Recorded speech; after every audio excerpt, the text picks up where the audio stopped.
Salom hammaga, bugun sizlar bilan daily sweep strategiyasini o'rganamiz. Bizga buning uchun kunlik time frame'dagi sweep kerak bo'ladi, ya'ni PDH yoki PDL olinishi. Undan keyin biz 1 soatlikka kirib entry qidirishni boshlaymiz. Buni vizual ko'rinishi mana bunday bo'ladi. Bu daily time frame'dagi bizda PDH olinadi va narx reversal bo'ladi.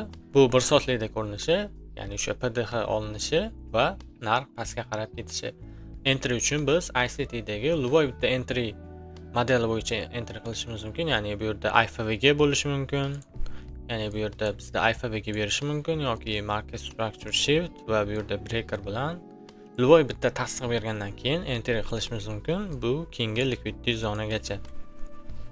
Buni chartda ko'radigan bo'lsak, bizda birinchi mana daily time frame HOUSD parasi, biz mana buni birinchi, buni ikkinchi candle deb aytadigan bo'lsak, ikkinchi candleimiz mana bu birinchi candle'ni low'ni olib qo'ydi. Ya'ni olib, ko'ryapsizlar, razvor qilib ketdi narx.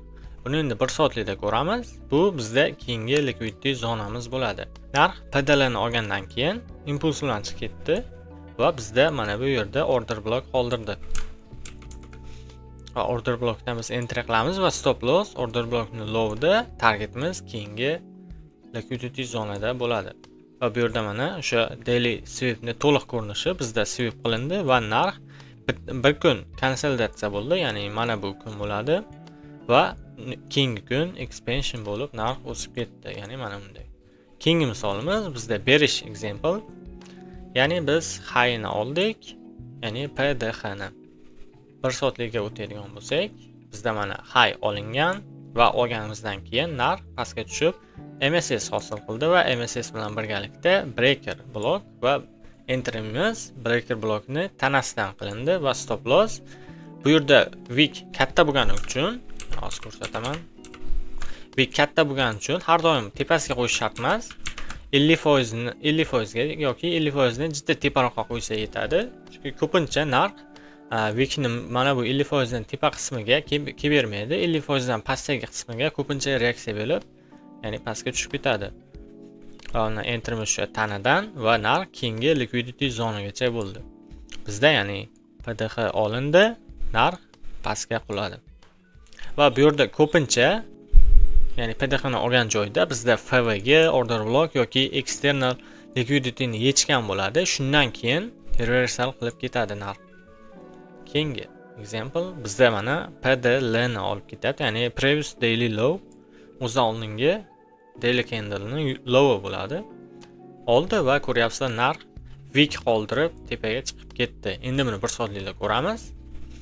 1 soatlikda mana bizda equal high turibdi. PDL yechildi.